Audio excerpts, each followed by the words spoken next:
बिल्कुल और बड़ी खबर आ रही है भारत पाक तनाव से जुड़ी हुई। भारत और पाकिस्तान के बीच तनाव है और इन सब के बीच अमेरिका के विदेश मंत्री मार्को रूबियो ने भारत के विदेश मंत्री जयशंकर से बात की है। भारत पाक तनाव कम करने को लेकर के उन्होंने कहा है, अपील की है। इस वक्त ये बड़ी खबर आ रही है, विदेश मंत्री एस जयशंकर से बात की है मार्को रूबियो ने। इस वक्त की बड़ी खबर आ रही है। दिलचस्प बात यह है कि इससे पहले मार्को रूबियो ने यह भी खबर आई थी कि पाकिस्तान में भी बात की थी, लेकिन बात पाकिस्तान में की थी आसिम मुनीर से।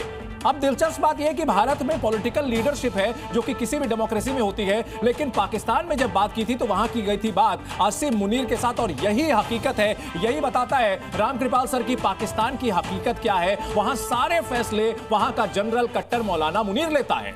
निश्चित रूप से देखिए यही है कि पाकिस्तान में, जैसा मैंने कहा था, कोई इंटीग्रेटेड सिस्टम नहीं है कि आफ्टर ऑल आज की तारीख में पाकिस्तान के भविष्य को कौन डिसाइड कर रहा है। वहाँ की सिविल एडमिनिस्ट्रेशन है, मिलिट्री है, सनकी मौलाना है या हाफिज है, सनकी मौलाना जिसने एक देश को, एक कंगाल देश को, भिखारी देश को जो युद्ध में झोंक दिया था, वो सनकी मौलाना मुनीर। बिल्कुल।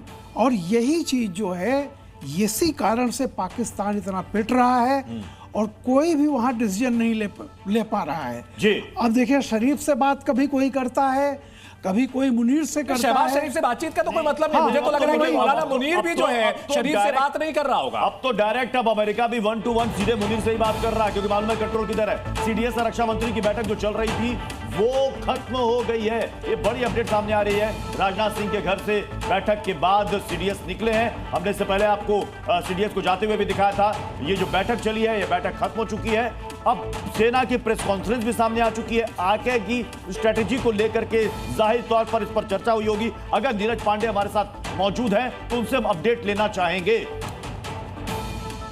नीरज, क्या अपडेट? सीडीएस और रक्षा मंत्री, बिल्कुल रक्षा मंत्री और सीडीएस की मुलाकात खत्म हो चुकी है। सीडीएस ने रात में जो कुछ हुआ, जितना पाकिस्तान की तरफ से ड्रोन अटैक हुए, मिसाइल दागे गए और जिसको भारत की सेना ने इंटरसेप्ट किया, वो सारी जानकारियां देने के लिए पहुंचे थे रक्षा मंत्री के आवास पे। रक्षा मंत्री को उन्होंने ब्रीफ किया, सारी जानकारी दी और उसके इन बिटवीन एमईए की प्रेस कॉन्फ्रेंस हुई। तो सारी चीज़ें भारत के सबके सामने क्लियर है। एनएसए पहुंचे थे प्रधानमंत्री आवास पर, वहाँ पर उन्होंने ब्रीफ किया। तो आप देखें, अगर सिलसिलेवार चीज़ों को देखें तो भारत की जनता को ब्रीफ करने के लिए एमईए और सेना के लोगों ने सामने फ्रंट पे आकर उन्होंने ब्रीफ किया।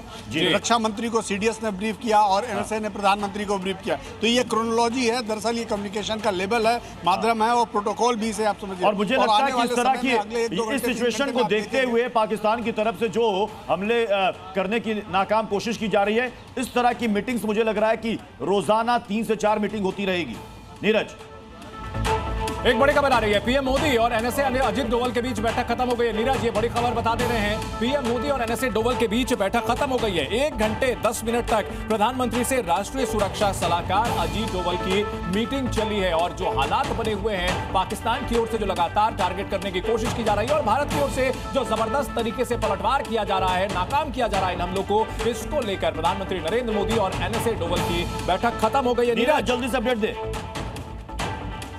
जी बिल्कुल बिल्कुल, प्रधानमंत्री नरेंद्र मोदी और एनएसए की मुलाकात खत्म हो चुकी है। 10:07 पर एनएसए प्रधानमंत्री आवास पहुंचे थे और ये करीब 10:20 पर एनएसए प्रधानमंत्री आवास से बाहर निकले। 1 घंटे 10 मिनट के आसपास की उनकी मीटिंग चली और इस मीटिंग के दौरान एनएसए ने प्रधानमंत्री नरेंद्र मोदी को कल रात से लेकर आज सुबह तक के जो भी हालात रहे हैं, जो भी बॉर्डर स्टेट्स रहे हैं, जहाँ जहाँ पर ड्रोन हमले हुए, उन सभी बातों को लेकर एनएसए ने प्रधानमंत्री नरेंद्र मोदी को विस्तार से ब्रीफ किया है। जी, यानी कि एक बात तो साफ है कि पाकिस्तान के भी कई और आतंकी ठिकाने जो है। सी न्यूज़।